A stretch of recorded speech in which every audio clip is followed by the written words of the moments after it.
Well, with David MIA, we were given a bigger look at the secondary characters that give us some game-changing reveals and takes the show into a whole new direction.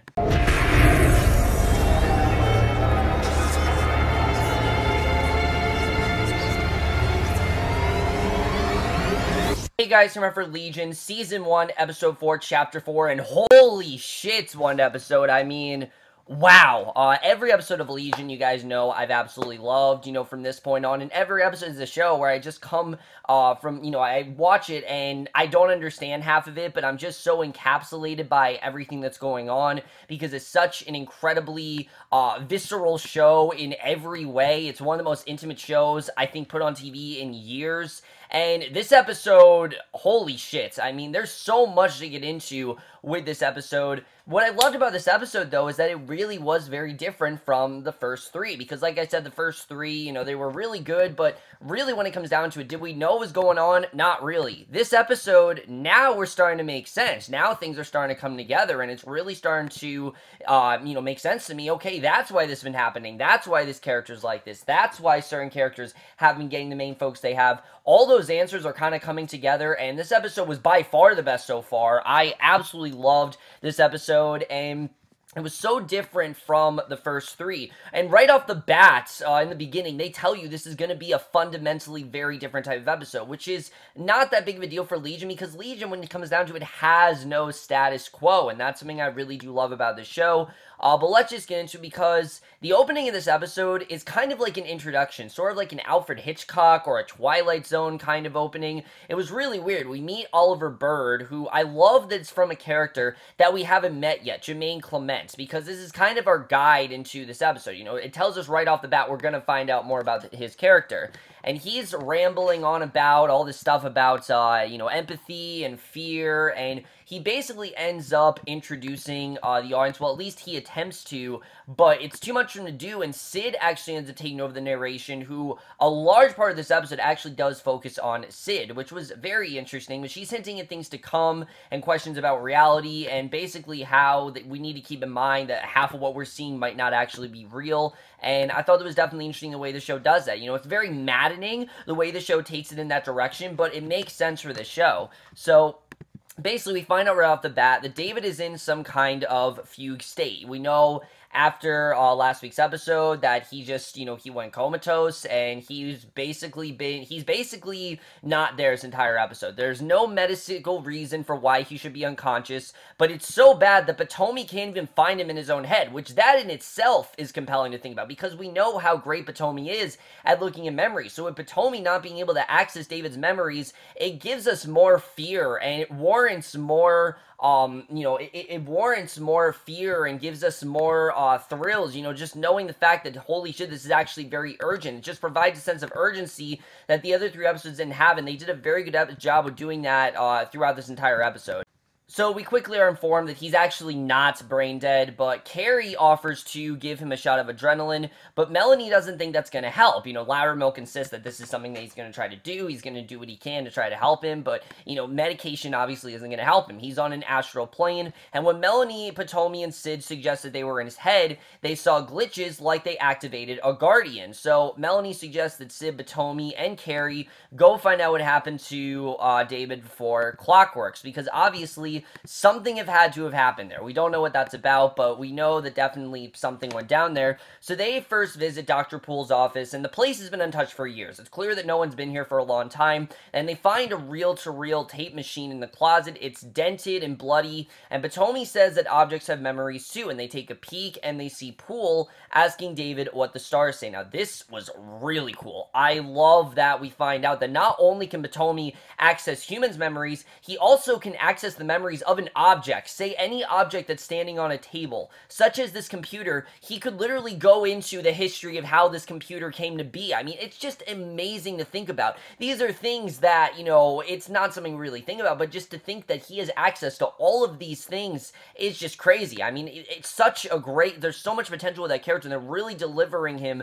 so well here. And basically, Sid notes how this is very different from David's memory, but Potomi reminds her that it's very unreliable, and Sid wonders if they're still in David's mind, and Potomi at first tells her that this definitely is real, but his confidence wanes a bit when he considers, he doesn't know if it's actually true, because remember, they don't understand David, they don't understand what's really going there, but the vision basically shows that Dr. Poole found David robbing the office. Now, we don't know why this was, but he was doing that, and basically, he asked David what the stars say, and there's this bloody, deformed image of Poole. Apparently, the doctor came back, and he broke the doctor's skull. So, yeah, something very serious happened to Dr. Poole. We don't know how David did this, but Sid remembers that she saw David just before the monster came, stuffing audio tape in his mouth. Maybe these are implanted memories from inside, hidden behind the fake ones, because she knows for a fact that this isn't true. I mean, Dr. Poole is not dead. You don't survive usually from a cracked skull. So she really starts to get this idea that maybe he isn't doing this, because of, they just are. He's doing it basically because he's trying to break free from his actual memories. He's trying to destroy evidence, basically. She wonders if his real purpose in the office wasn't actually robbery, but destroying evidence. And again, this is very interesting to think about, that he wanted to destroy evidence. He doesn't want to face the actual demons in his head, and that's something that we definitely get into in this episode. There are a lot of clues that are hinted in this episode that David very well could be doing this on his own, and he doesn't even realize it. Maybe he's just doing this because it's too hard for him to bear the painful memories, which we've already seen before, such as things like Philly and things and what have you. That stuff seems quite painful to him, and I do like the way that Sid very well in this episode, even though she didn't understand David, she kind of starts to understand him more than ever, and I really did love seeing that. And this is by far Sid's best episode. I love what they did with her here, and I really did love seeing her gain more access into David's mind, which is exactly what she wanted to do last week. So we then see Amy. She's being held in some kind of prison cell. She throws her meal tray across the room in frustration. This alerts the person in the next cell. It's Dr. Kissinger, and Amy tells him how she thinks she knew deep down that her brother had powers and wasn't mentally ill. She kind of always had this inkling because of the way he was. He didn't really have the symptoms of other mental patients, and I like that. I like that she kind of knew that, what ended up, that she actually kind of knew that he had these powers. I thought that was definitely interesting to see. She was always kind of adamant about that, and basically he would know things that he couldn't possibly know. I mean, they're just these crazy things that he'd think about that are just way beyond his years, and he would talk to people who weren't there, so she always knew it wasn't schizophrenia, that he definitely had some sort of extra type of power. So Kissinger then mentions King, their beagle, but Amy informs him that they never actually had a dog. So again, David could very well be making this up, and that's crazy to think about, but yeah, he's kind of imagined a dog. So during quiet, and I thought it was definitely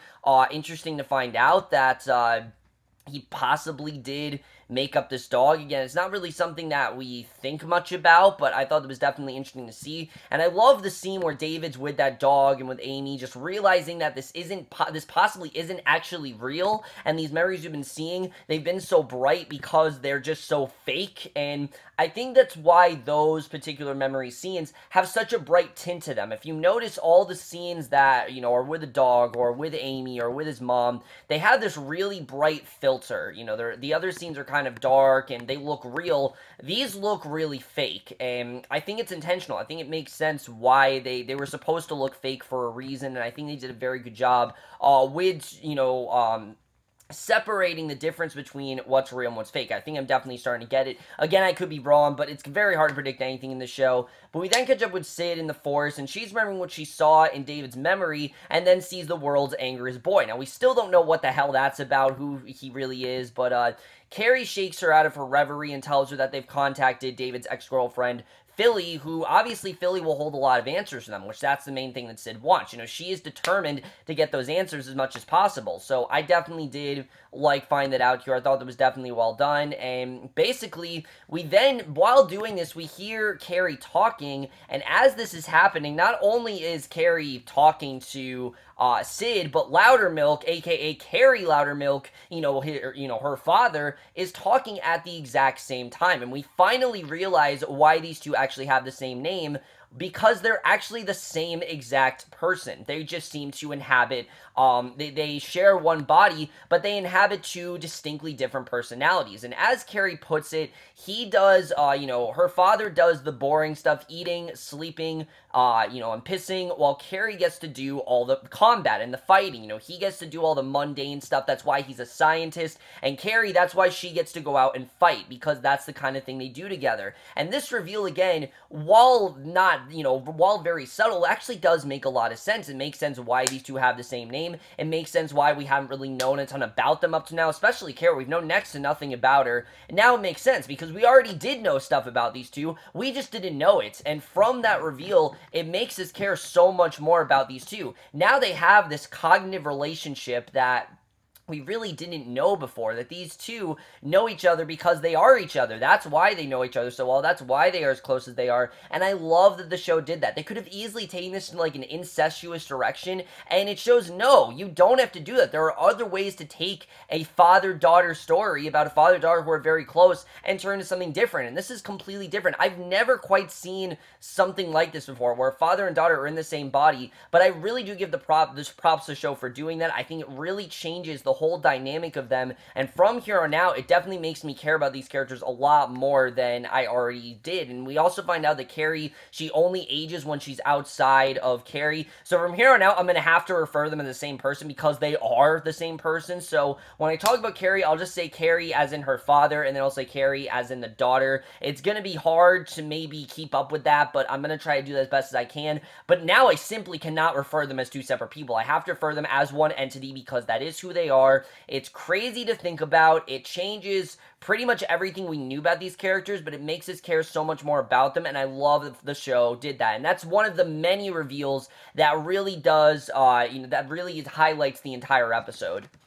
And what's most interesting about the Cary reveal is that it's kind of similar to that of David and Sid. Essentially what happened is that they were both raised by a single mother named Irma, who had different fathers.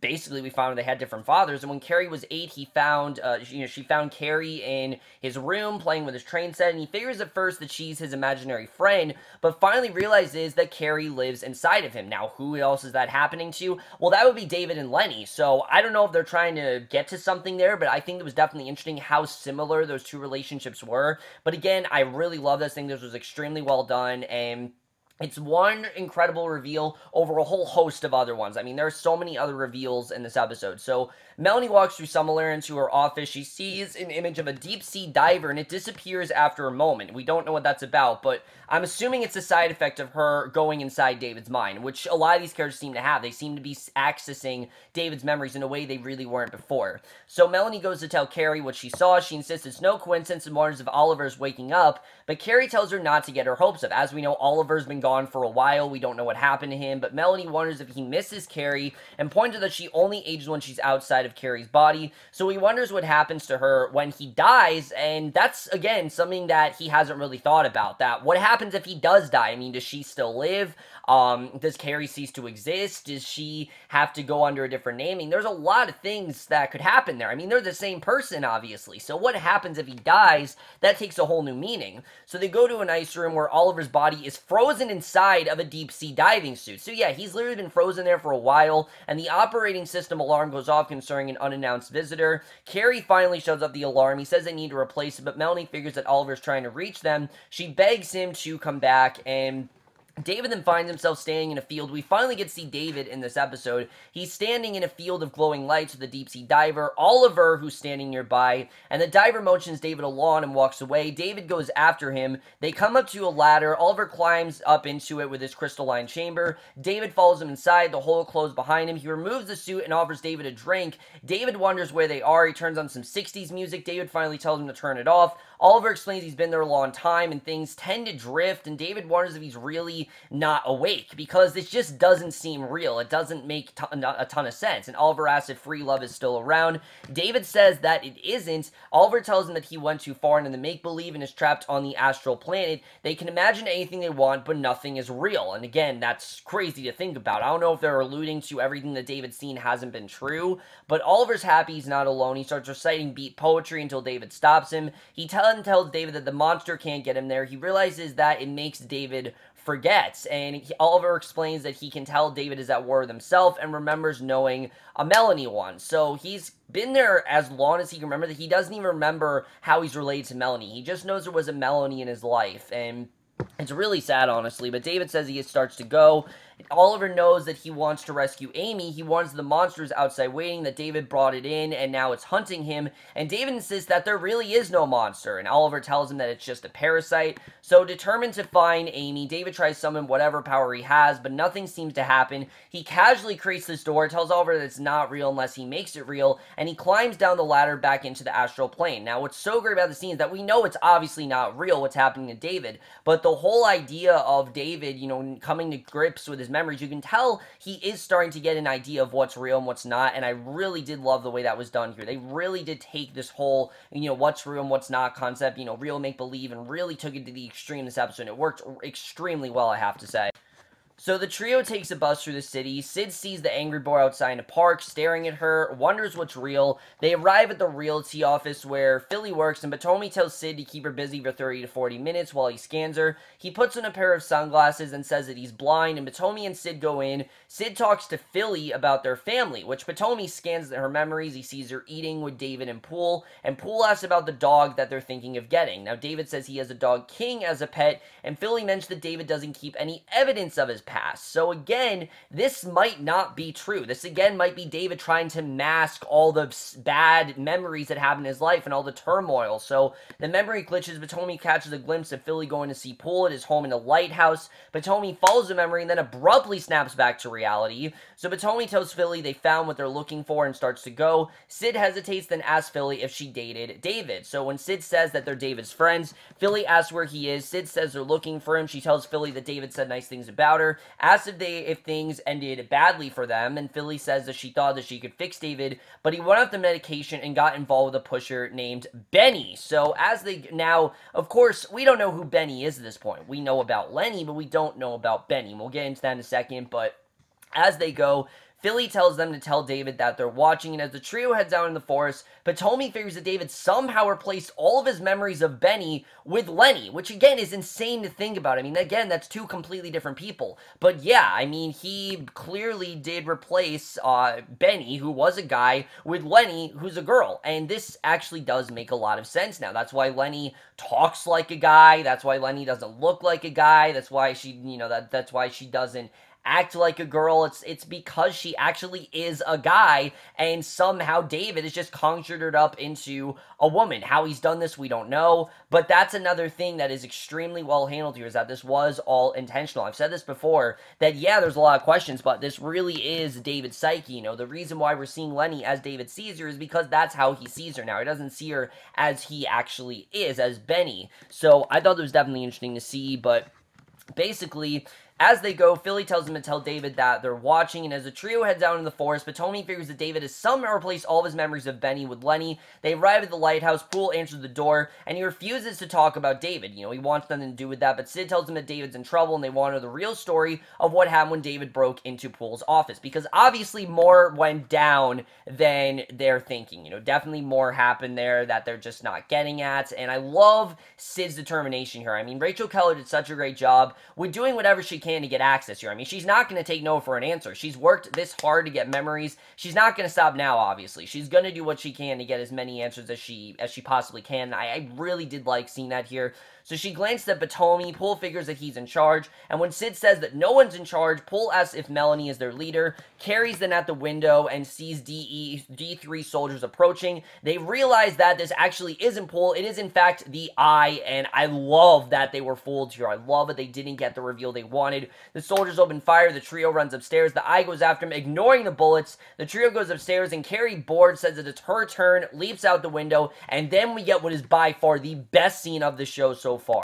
Now, this next scene is a sequence of sorts, but it is an incredibly well done sequence, because with all the twists that we know, and with all the changes that the show now undergoes, we now get this one extremely badass montage. But again, unlike other shows, we don't get awesome action music. No, we get very calm music, and I love the way that that really does coincide with all the action going on. In other shows, someone would say, oh, that's creepy, or that's jarring, but in this show, it just works. works because, once again, David has masked all of the turmoil with, pleasance and happiness, and it makes sense why it's like this. So in his chamber, Oliver puts on a new record. Carrie's checking on David and senses something. Melanie sits next to her frozen husband, Oliver. The eye enters the upstairs room. Potomi shoots them without effect, and I love that Potomi's losing here. Like, he just can't do this on his own. Amy's pacing in her cell. Cary fights the soldiers. Cary then ducks and weaves, emulating his sister. The eye then grabs Potomi's head, renders him unconscious, shoving Potomi aside.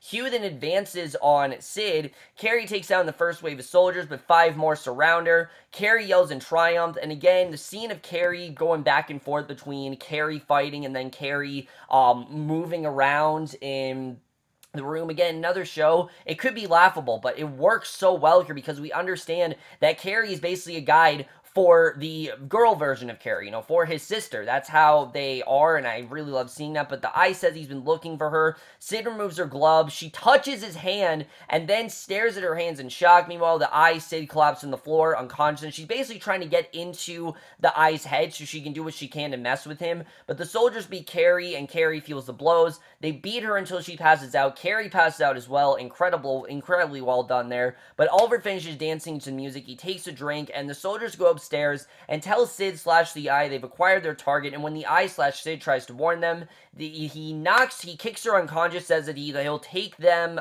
back himself. And again, really great stuff there. But on the ground, in his subconscious, Lenny then appears to David. His room appears around them, and he tries to leave only to find himself back where he started. Now, this scene with Lenny, again, now that we know what we know about Lenny, this takes a whole new form, because Lenny assures him that she's his friend, but she's his mean friend. She's going to be hard on him, and David says he's lost his mind. Lenny reminds him that she told him to not trust Melanie and the others, and he wonders who she really is, and Lenny says she's everything that David wants to be.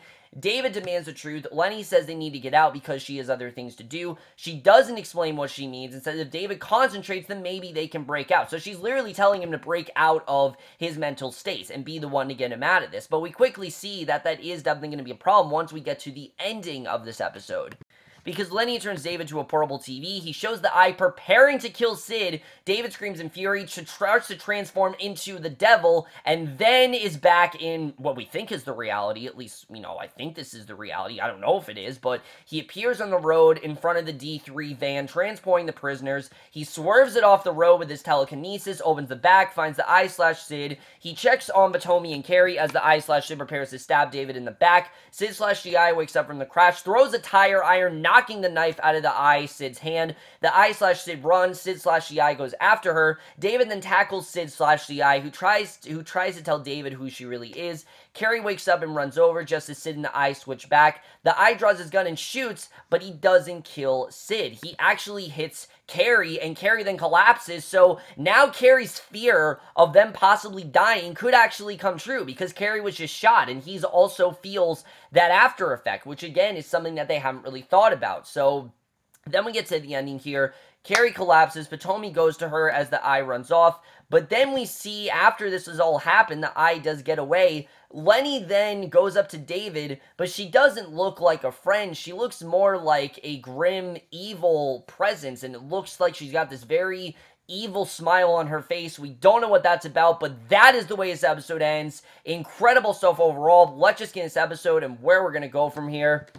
So, holy shit, guys. I mean, we just found out like a million things in the course of an hour and 17 minutes, but it was a very rewarding hour and 17 minutes. I like the stuff that we found out here, and it gives us a whole new perspective on things that we really didn't think about. First of all, Lenny. I've said throughout this entire show that Lenny is David's conscience. She's the good and the bad. She tells him the good things to do. She tells him the bad things to do. But that Lenny was a real person, that they clearly did have a relationship. Now, I thought last week that they had sex, but as we quickly see, David makes up this stuff. He doesn't want to face his actual reality. But now that we know what's really going on with Lenny, now this takes on a whole new approach, because honestly, I think Lenny's a villain. I genuinely think that the eye isn't as much of a threat as we think he is. Like I said, we know that he's trying to essentially break David out of this, out of this reality and try to get him back to, get him to remember his memories and try to help him and repair him and things like that. And I don't think that means that Melanie is the enemy. I said possibly last week that's true. I don't think that's true now. I think that Lenny has been the enemy this entire time. Think about it. The second that David started seeing Lenny, that's when all of this stuff started happening to him. So I really do think that Lenny is the root cause of all of this happening, but he just doesn't realize that. And I think that's the real reason why he's now seeing Lenny. I think Lenny isn't actually Lenny. I think Lenny is some other entity that we don't know about yet, and that's something I'm definitely interested in getting into. But now that we know that Lenny was actually a guy and who was named Benny, David was his best friend, and that these two were clearly very close, but that Sid actually killed said guy, and now she appears as Lenny, is, again, something completely different. It changes everything we knew about this character, and I love the way the show did that. I love that now I see Lenny, and I don't see her as a good thing in David's life. A couple weeks ago, sure, I would have said that. I would have said, yeah, Lenny is the thing that's going to save David. Lenny really is the good one here. I mean, there was a point where I thought Sid was going to be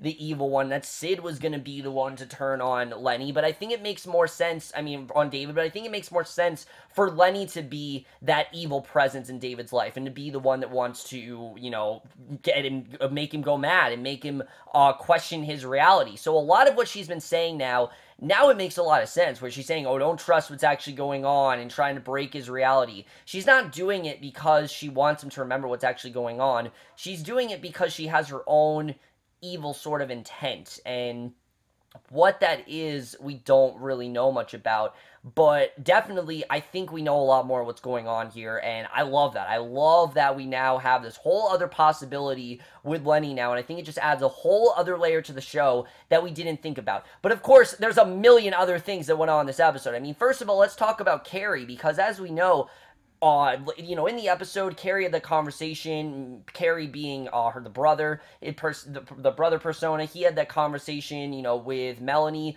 all about how, oh, I'm worried that, if I die, what's going to happen to my sister, and now that's exactly what's happened. Cary has seemingly gotten shot. Cary has also been affected by the pain, and we don't know what that really means, if Cary's going to succumb to death, or if Cary's going to, be saved by what happened, or if one of them's going to die. I do think that we're going to see some changes within that relationship. There's going to be a lot of cracks in that foundation, and I don't exactly know what that entails, if there is such a break between these two, but I do think that's going to happen. I do think eventually we are going to see these two as separate personas. Like, they're not going to be the same. There's going to be a way to unlink them at some points.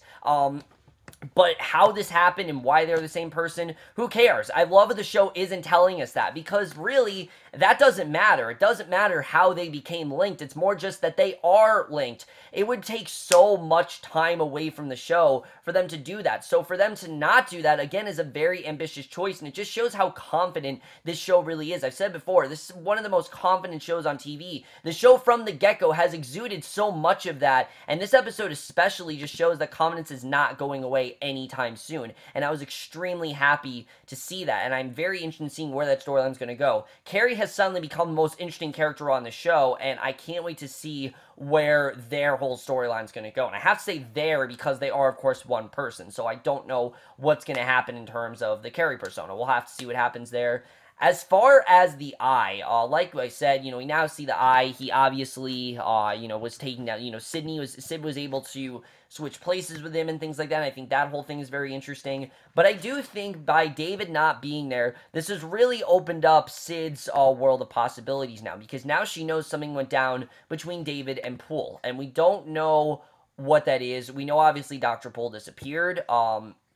We know that something happened between those two, and we don't really know what actually happened. Did David actually crack Poole over the skull? I don't think so. I think, again, that's Sid, I think that's him trying to mask the reality of what actually happened. He just wants to think he did that. I think there's a much darker reality, and it's so bad that Poole doesn't even want to talk about it. Again, that wasn't obviously Poole. Poole is now fled. Now, where he is, I don't know, but definitely something transpired between Poole and David that clearly does shake him to his core, and we don't know what that's really about. And again, I love that uncertainty that the show has. In other shows, this would be maddening. I would hate that they weren't giving us any answers, but this show, I don't need a single goddamn answer, honestly. I love that this show is doing whatever it can to just keep us intrigued, and by keeping that mystery going, it really is adding to the overall intriguing nature that the show really does have. I love the way the show continues to do that. Potomi as well. I love seeing Potomi weak in this episode. You know, he wasn't able to use his memories and have that guide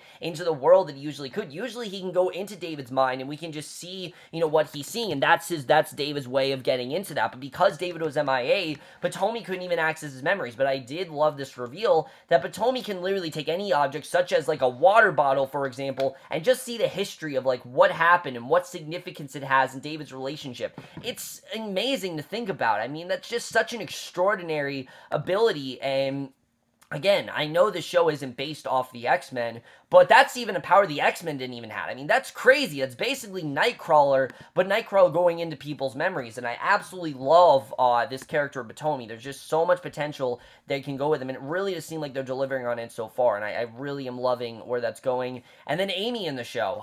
Amy, as we know, she's definitely starting to get sense of what's going on with David. We know, obviously, that Amy, you know, she's telling things to, you know, David now knows that Oliver, you know, Oliver knows what's going on with David, but is Oliver really there? Like, what did that actually happen between David and Oliver? Because to Melanie, Oliver has been unconscious for years. You know, he's been underwater, presumably by the Eye and their whole group in the Division 3. We think that's what that's all been about, is because of what's gone down, with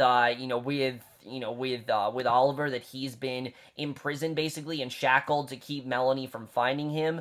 But we don't know if that's actually what's going on. That's just that's just what we think is going on. What's actually going on, I don't know. Again, I have no idea what's actually going on in the show, and I like that. I like that we don't know what's actually going on with Oliver. Again, it keeps something to build on, and I really am loving where that's going. And then Philly as well. Philly, clearly, you know, she knew something else was going on with David. She tried to control him. It didn't work, and I'm wondering where that's also going to go, because whatever happened with Philly, that's 100% real. I think we definitely do get an idea that that is definitely real. Whatever happened with Philly and David, it did in fact happen. You know, these two definitely were in a relationship, but because of how rough and how hostile this relationship really did seem to be, David has clearly hid a lot of the darker parts of the relationship that he doesn't want others to know about, and he doesn't himself want to remember. It's not so much that he can't remember, I think he's just choosing not to, because it's just too hard for him to do that, to look back at those painful memories. You know, memories are what haunts us the most and shake us to our core, and that's the kind of thing that David just doesn't want to have to go through. He doesn't want to accept what actually happened to him,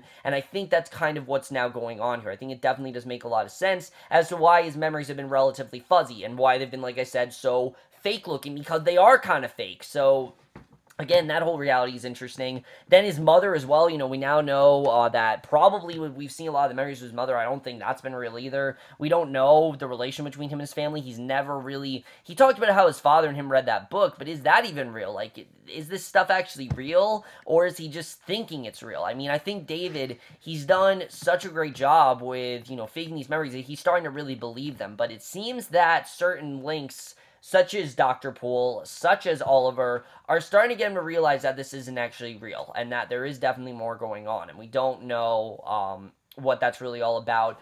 But overall, guys, what a brilliant episode overall. Also, there was this one incredible scene with Sid, where even Sid, she's starting to kind of question her reality, because she's starting to think, do I really love David, or did she just love the face that he made? And just that visceral storytelling that the show does, it gets into this deep psyche of the human brain that we just don't see in other shows, and I love the way the show does that. It's so intimate, it's so weird and out there, and I love that Noah Hawley isn't afraid to cross that line. Like I've said, this show has no status quo, and it's all the better for it. I want it to be different. I want it to be weird. I don't want a regular episode of the show. This show needs to be as weird as possible until we get that reveal. Once we get that reveal, yes, then the show can be normal. But until we get that reveal of what's actually really going on, which I'm very doubtful we're going to get that this season. I don't think that's going to happen.